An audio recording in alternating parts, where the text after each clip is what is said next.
Starting with shot sizes, the various sizes go by names that are meant to make them easier to communicate. The full shot includes the feet in the frame. The medium full shot is a tighter full shot that crops around the knees.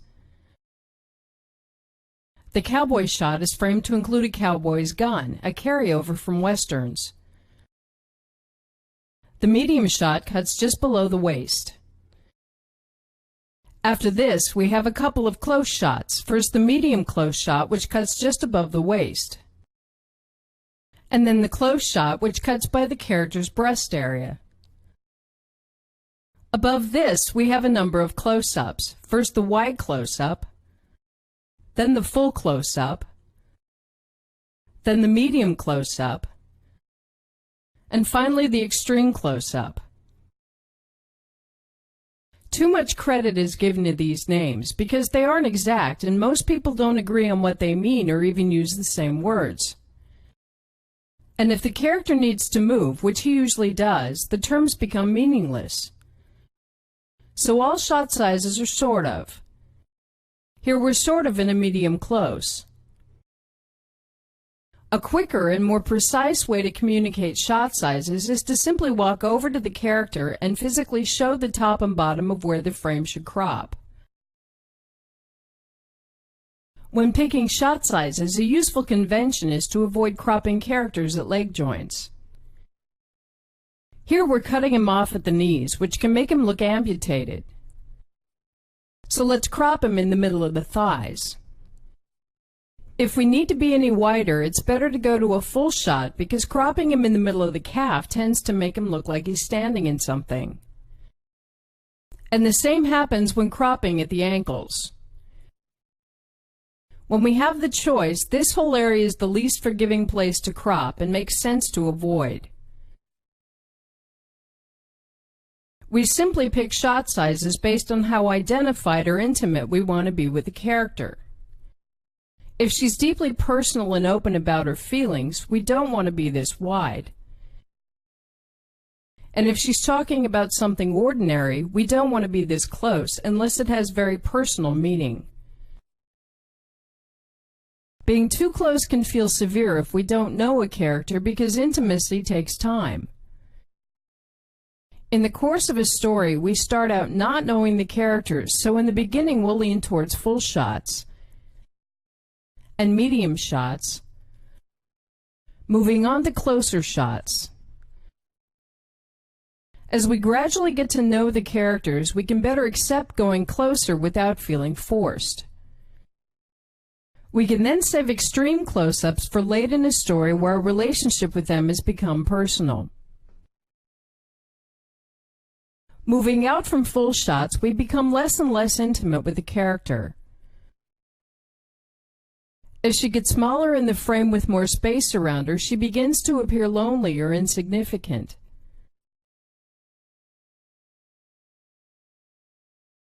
To quickly run down the basic shot types, this is a single shot. This is a two shot. This is a three shot. And so forth. An insert is a close-up on a part of the scene. A POV, or point of view, is seeing the scene from the character's perspective. The most basic dialogue setup is two matching over-the-shoulder shots and two matching close-ups, and all two cameras on each character. The technical names for these pairs are internal and external reverses because the close-ups are inside the space between the characters and the over-the-shoulders are outside.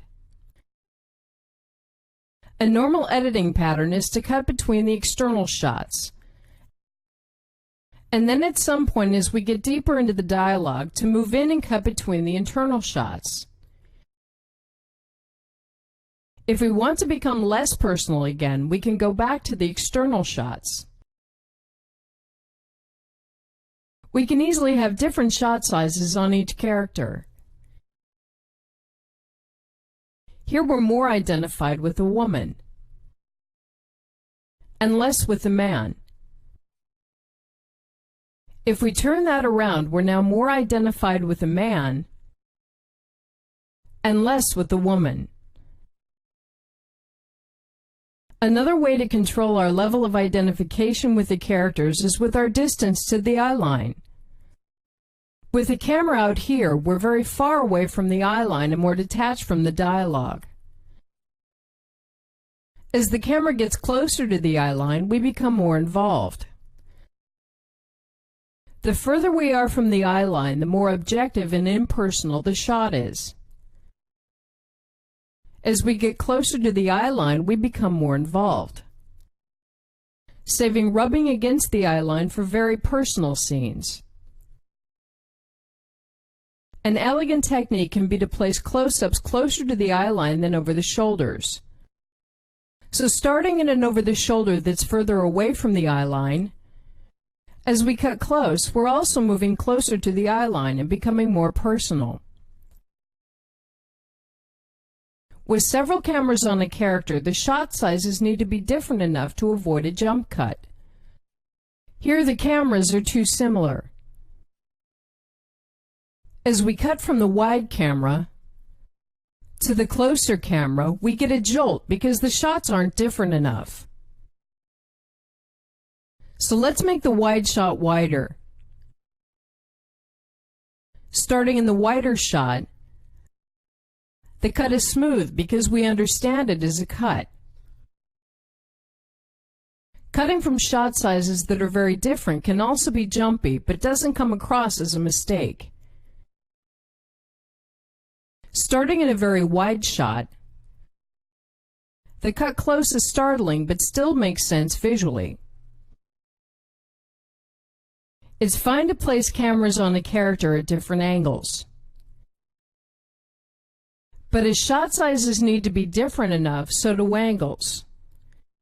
If we're cutting to a camera at only a slightly different angle, we get the same type of jump as before. The rule of thumb is that shot sizes or angles should be at least 20% different, but that's a little on the low end. Master shots have several meanings. The first is a wide shot that records the entire scene. So we'll start the scene in the master, then cut to the external shot on the man, the internal shot on the red woman, and the external shot on the blue woman. The women walk out, and we cut back into the master as he remains alone in the room. We can place the master anywhere we want as long as we stay on the same side of the action as the other cameras. But we have potential continuity problems cutting back into a master because the actor's performance has changed during the day, which is easier to hide in closer shots. It's also a waste of film and the actor's energy to shoot masters that we're only going to use at the beginning or end.